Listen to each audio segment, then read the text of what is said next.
द्रौपदी महाभारत की एक महत्वपूर्ण पात्र है। वो अपनी सुंदरता, बुद्धिमत्ता और अटूट साहस के लिए जानी जाती हैं।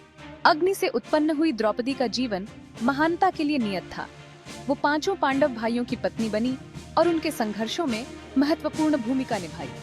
जुए के खेल में द्रौपदी का अपमान और न्याय के लिए उनकी प्रतिज्ञा महाकाव्य में एक महत्वपूर्ण मोड़ साबित हुई। उनकी कहानी धैर्य और धर्म की लड़ाई की शक्ति का प्रमाण है। द्रौपदी का जीवन बहुतों के लिए प्रेरणा है, लेकिन उनकी बेटी शर्मिष्ठा की कहानी कम ही लोग जानते हैं। महाभारत अपने विशाल आख्यान के साथ अक्सर कई उल्लेखनीय व्यक्तियों की कहानियों को छिपा देता है। ऐसी ही एक कहानी है शर्मिष्ठा की, जो द्रौपदी और युधिष्ठिर, जो पांडवों में सबसे बड़े थे, की बेटी थी। हालांकि महाकाव्य में उनका उल्लेख है, लेकिन उनके जीवन और योगदान को लेकर बहुत कुछ अज्ञात है। शर्मिष्ठा की कहानी युद्धों या विजयों की नहीं है।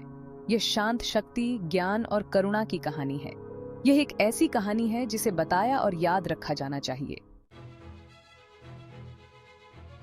शर्मिष्ठा का जन्म द्रौपदी और युधिष्ठिर के वनवास के दौरान हुआ था। राजघराने में जन्म लेने के बावजूद वो अपने परिवार की कठिनाइयों और संघर्षों को देखते हुए बड़ी हुई।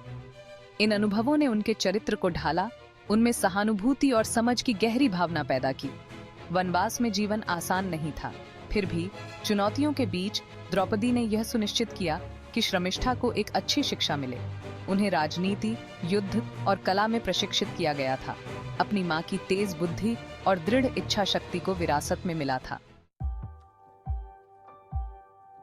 शर्मिष्ठा और नहुष, एक राजा जो सर्प होने का श्राप झेल रहे थे, की कहानी उनके साहस और बुद्धिमत्ता का प्रमाण है।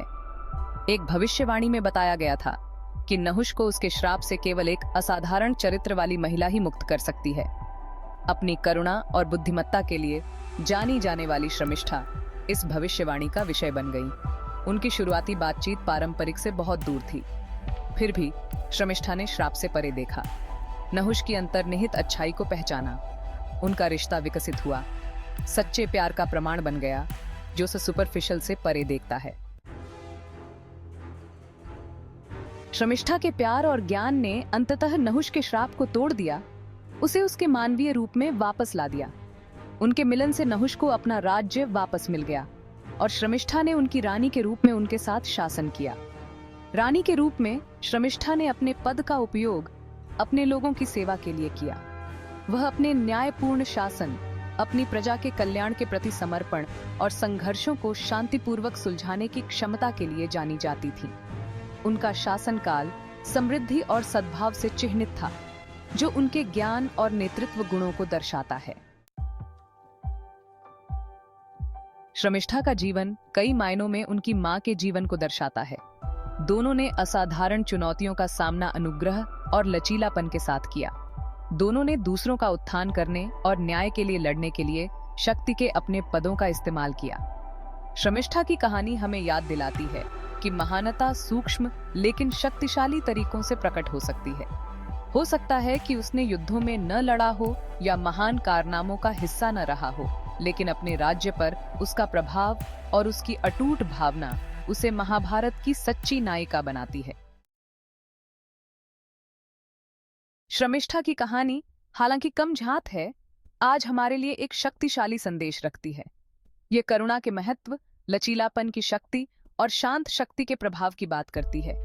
यह हमें याद दिलाती है कि हर जीवन में महानता की संभावना होती है। यह हमसे स्पष्ट से परे देखने और अपने बीच के शांत नायकों को पहचानने का आग्रह करता है। शर्मिष्ठा की तरह हम अपने अपने तरीके से फर्क करने का प्रयास कर सकते हैं, दया, ज्ञान और शक्ति की विरासत पीछे छोड़ सकते हैं।